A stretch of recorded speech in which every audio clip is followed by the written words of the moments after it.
Hey, my name is Maya. I'm 27, and I think I might be living in a twisted version of one of those Hallmark movies, except instead of finding love in a small-town bakery, I've got my mom trying to emotionally blackmail me into paying for her new stepkid's college tuition. And the best part? According to her, I apparently owe her my entire life, even my job. She told me that word for word one night over dinner like it was a casual truth, right between bites of pasta. I wish I could say I was shocked, but if I'm being honest, things have been simmering for a while. Let me back up.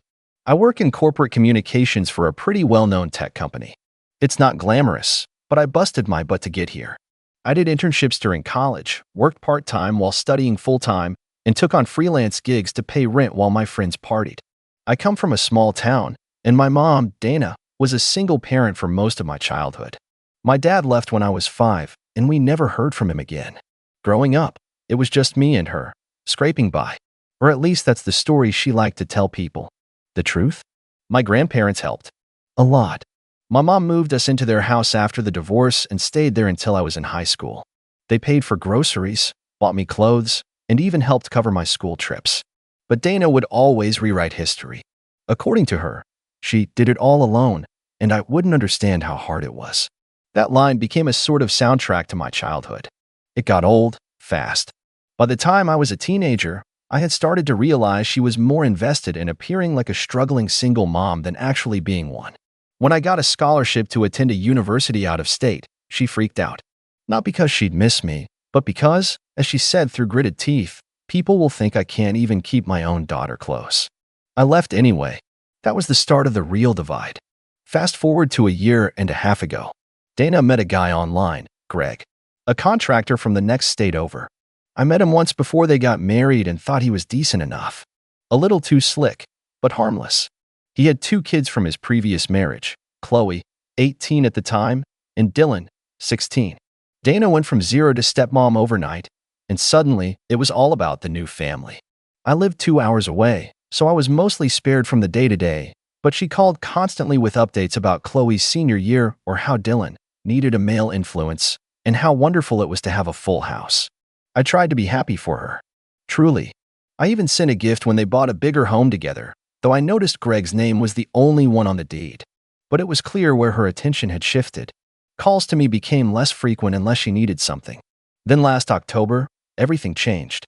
I had just landed a major promotion at work. It was a huge moment. I'd been gunning for that spot for over a year, and it came with a salary bump that meant I could finally move out of my shared apartment and into my own place. I called Dana, excited, expecting at least a congratulations. Instead, I got, wow, must be nice. You wouldn't even have that job if it weren't for me. I actually laughed at first, thinking she was joking. But she was dead serious. I raised you, she said. Don't act like you built your life from scratch.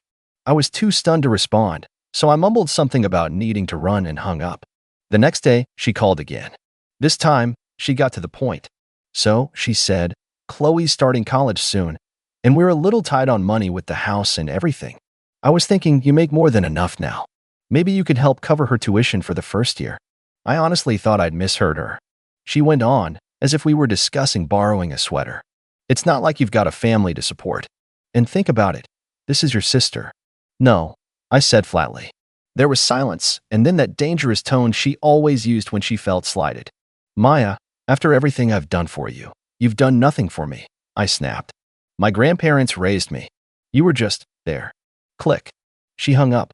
For the next week, I got texts ranging from guilt-tripping. I'm so disappointed in who you've become to passive-aggressive. Just so you know, Chloe cried when I told her you said no. I ignored them all. But then she escalated. A few days later, she showed up at my apartment unannounced, with Chloe in tow. I opened the door in sweatpants and a face mask, completely unprepared, and there they were. Dana barged in like she owned the place, Chloe trailing behind with big, watery eyes. Dana launched into this dramatic monologue about family responsibility and giving back. She even tried to appeal to my ego, saying, "Wouldn't it feel good to say you helped your sister become a doctor?" "She's not my sister," I said. "She's your husband's kid. You've been married for what, 7 months?" That's when Chloe cried. Legit tears. And I'll admit, I felt bad. But not bad enough to cave.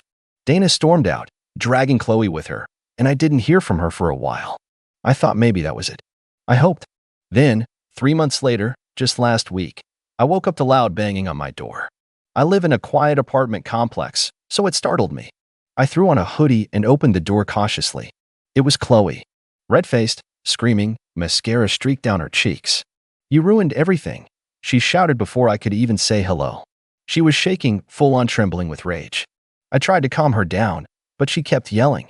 "We lost the house. My dad had to take out a loan, and it wasn't enough, and now we're moving back into a tiny apartment, and it's your fault." I blinked at her. "What? You were supposed to help. If you had just paid for tuition, we wouldn't be in this mess." I couldn't even process it. They lost the house? Greg took out a loan? And somehow, I was the villain? That's when she said it.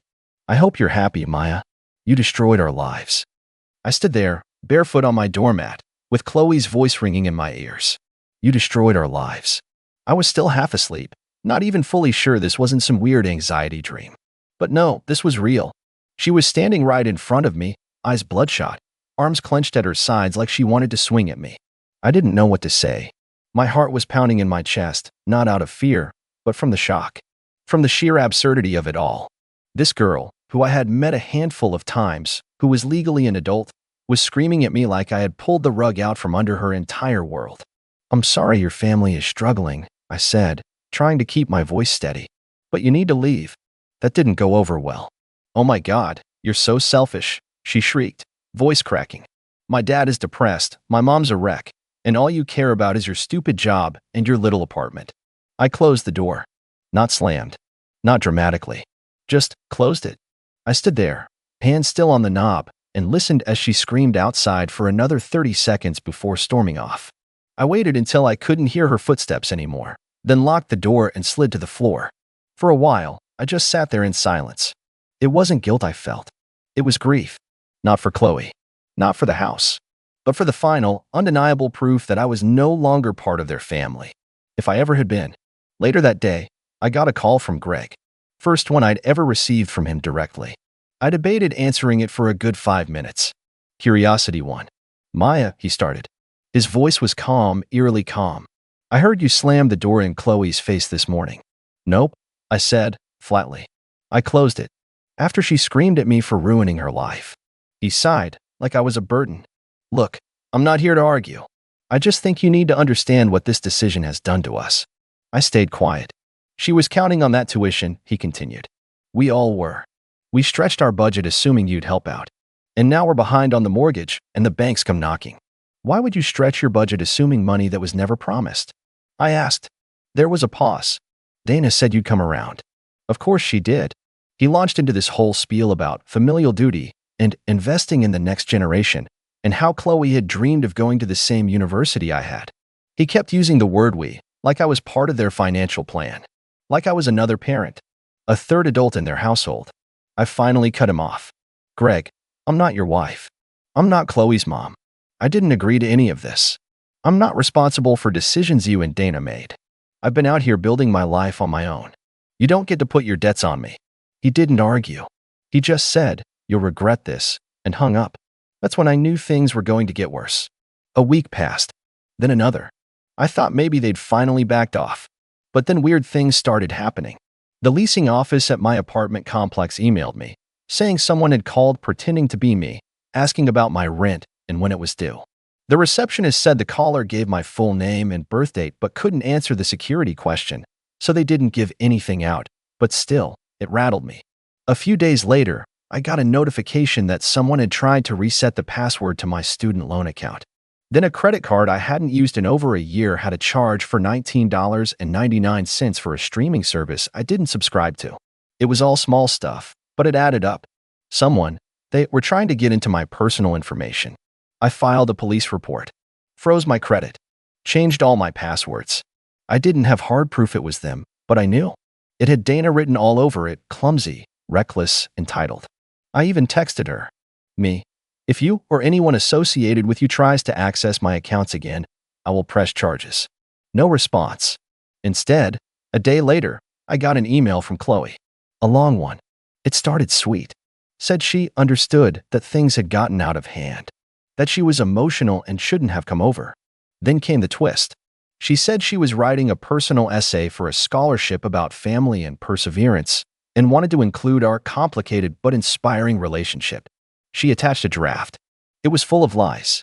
She wrote about how I supported her dreams and paid her first semester tuition out of sisterly love, that I'd guided her through the college application process and even helped her pick out her dorm essentials. It read like a fictional memoir, like a fantasy version of the last year. She even called me her biggest role model. At the end, she added, "Please say it's okay for me to submit this. The deadline's soon, and it could really help my future." I stared at the email for a long time. Then I realized this wasn't an essay. It was bait. If I said yes, I'd be validating their story.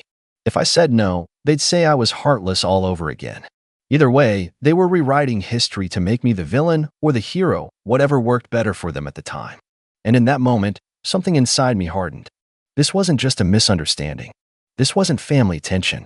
This was manipulation. This was a campaign. They weren't done with me. But they also didn't realize something about me. I keep everything. Every message. Every receipt. Every voicemail. And for the last several months, I've been documenting all of it without even meaning to. And that's when the plan started to form. After reading Chloe's email, I didn't reply. I didn't yell. I didn't even warn her. I just sat there, feeling this eerie kind of calm settle over me. You know when something finally clicks? That moment when you stop second-guessing yourself? That was it for me. For months, I had questioned whether I was overreacting. I'd run the conversations back in my head. Was I too harsh? Should I have helped more? Did I owe Dana anything after all? But this email sealed it. I wasn't the problem. They were. So, I did what I do best. I documented. I took screenshots of everything from Dana's early text trying to guilt-trip me, to Greg's voicemail, to Chloe's scholarship essay. I backed up my voicemails, saved copies of my leasing office emails, and pulled my credit reports for the past 2 months. I even started a spreadsheet to keep track of the timeline. Every single weird charge, shady message, and invasion of privacy went in there. But I wasn't doing this just to keep myself organized. I was planning something bigger, and I knew exactly where to start. Back when I first got hired at my company, they assigned a mentor to help me transition. Her name's Valerie, and she's not only insanely good at her job, she also loves a good revenge story. We'd stayed close over the years, meeting for coffee every few months. Valerie's the kind of person who knows a guy who knows a guy for anything. Lawyers, PR people, you name it. So I sent her a text, quick question. You still know that attorney who helped you with your mom's estate mess? Valerie texted, you okay? I replied, not really. Can I call you? We met for coffee the next morning. I laid it all out for her, the blackmail, the manipulation, the stalking, and now the fake essay. Valerie didn't even blink. She just sipped her espresso and said, you want a cease and desist letter, or do you want to make this hurt? That was the moment the story really started to turn. We worked together over the next few days. She introduced me to her attorney friend, who helped me put together a formal letter to Dana and Greg outlining everything they'd done, the harassment, the identity theft attempts, the emotional distress, and the false statements. It was dry, legal, and terrifying in its tone. I didn't need it to do anything yet. I just needed them to know I had teeth. I emailed the letter to them. No subject line. No message. Just the attachment. A few hours later, Dana called. I didn't answer. Then she texted, you're taking this too far. This is family. We're going through a hard time, and this is how you treat us? You used to be so grateful. What happened to you? I didn't respond. I just waited. And then things got very interesting. About 3 days after I sent the letter, I got a call from an unknown number. I let it go to voicemail, then listened to it. It was Chloe. Her voice was quiet, like she was trying not to be overheard. She said she was sorry, that things had gotten out of hand, that she didn't mean to scare me or cause trouble, and she was just so stressed out about school and money and life. But the part that caught my attention? I didn't know my dad took out a loan in your name, she said, almost whispering. I didn't even know until Mom told me after your email. I'm so sorry, Maya. I never wanted any of this to happen. My stomach dropped. A loan? In my name? I immediately pulled up my credit report again. Nothing new showed up yet. But now I had confirmation that they were trying to commit fraud. And this wasn't just a theory anymore. Chloe had unknowingly admitted it on a voicemail. The next day, I called the lawyer Valerie had connected me with and explained everything. He advised me to go straight to the police with the voicemail and my documentation. And I did. I filed a full report, gave them every screenshot, email, bank notification, everything I had. The officer I spoke with was sympathetic but stern. "You're not the first person I've seen in this situation," he said. "Family can be the worst offenders because they think they're entitled to everything you have." Still, even as I took action, I couldn't stop thinking about Chloe's message. I wanted to believe she was just caught in the middle, manipulated by her parents, pushed into something she didn't fully understand. But there was a part of me, an ugly part one hated to acknowledge, that didn't trust her at all. Because even after everything, even after she found out about the loan, she didn't warn me. She didn't come clean. She just waited until I had already made a move. And that brings me to the real turning point. About a week after filing the report, I got an official notice in the mail. A subpoena. I wasn't being sued, but I was being called as a witness in a pending case involving suspected fraudulent financial activity. The investigation had moved quickly once I submitted the voicemail. They traced a few suspicious applications back to an IP address registered under Dana's home internet. I didn't have all the details yet, but I knew enough to understand what was coming. And then, one morning before work, I saw it. An email from Chloe. Subject line: "Please, don't let them take everything." I couldn't bring myself to open it. Not yet. Because the truth is, I don't know how this ends. I don't know if I want them to be punished, or if I just want them gone. I don't know if Chloe deserves a second chance, or if she was always just playing a part. And I don't know what kind of daughter, sister, or stranger I'm supposed to be now. But I do know this. I'm done playing the villain in their story. They made me the bad guy. Now they're about to meet the real one. I opened Chloe's email that night. I waited until I was home, until I had changed into sweatpants, lit a candle, and braced myself. There was no way I was going to read this half-distracted between meetings or let it catch me off guard. The email was long, desperate, filled with phrases like, "I didn't know what they were doing," and "I was scared," and "I thought maybe you wouldn't even notice." She tried to draw a line between herself and her parents, painting herself as just another victim of Dana's manipulation. She said she didn't want to lose her chance at school, that she had been working hard despite everything, and she begged me not to ruin what's left of her future. Then, the kicker. She asked me to withdraw the police report. Not because it was false, but because, and I quote, "You got your point across. They're scared now. That should be enough." That was the moment the switch flipped. Again, I had tried being quiet. I had tried being polite. I had given them chance after chance, even when they showed me they didn't deserve it. And now, after fraud, stalking, gaslighting, and attempting to rewrite my entire existence as some fairy god sister, she wanted me to just let it go. No, I didn't reply. Instead, I forwarded the email to the detective handling my case. I attached the voicemail again. I even called to confirm they had received everything and let them know I was fully willing to testify in court if it came to that. I wasn't bluffing anymore. I wasn't scared of burning bridges that were already in flames. I wanted closure. Within a few weeks, things moved quickly. Faster than I expected, honestly. Turns out, Dana had not only tried to open one loan in my name. She had tried 3. One got flagged immediately, one was denied, and one was approved. But fortunately, the funds hadn't been disbursed yet when I filed my report. Thanks to the evidence and timing, the bank froze the account before any real damage was done. But here's where it gets wild. Greg had also applied for a personal loan using his mother's name, with Dana listed as a cosigner. So while they were busy playing the "we're struggling and Maya abandoned us" card, they were also committing fraud all around them like it was a side hustle. Chloe may not have been directly involved in the paperwork, but she knew more than she let on. And the authorities saw it that way, too. Dana was arrested for identity theft, attempted fraud, and a few other charges I won't pretend to understand the legal jargon for. Greg got hit with conspiracy and credit fraud. And Chloe? She wasn't arrested, but the university she'd been accepted to rescinded her offer when they learned about the investigation. Turns out, she had submitted that fake essay to multiple scholarships. One of the boards flagged it as plagiarized because it used quotes from an actual Reddit post I had made months earlier, word for word. Poetic, really. The fallout was immediate. I didn't hear from Dana or Greg again. Not directly, at least. They were too busy dealing with court appearances and legal fees. My lawyer helped me file for a restraining order, just to be safe, and I got alerts set up on all my financial accounts in case anyone tried anything again. As for Chloe, she sent me one last email. Just one line. "You ruined everything." I didn't reply. Because here's the truth, and I want this part to be clear. I didn't ruin anything. I protected myself. I set boundaries. I stopped pretending that family meant sacrificing your peace, your money, your safety, just so someone else could avoid the consequences of their own behavior. I stopped being their scapegoat, their ATM, their silent audience. I didn't ruin their lives. They did that all by themselves. And when I walk into my new apartment now, the one I got with my money, from my job, after my hard work, I don't feel guilt. I feel peace. Because for the first time in my life, I chose me. And I didn't look back.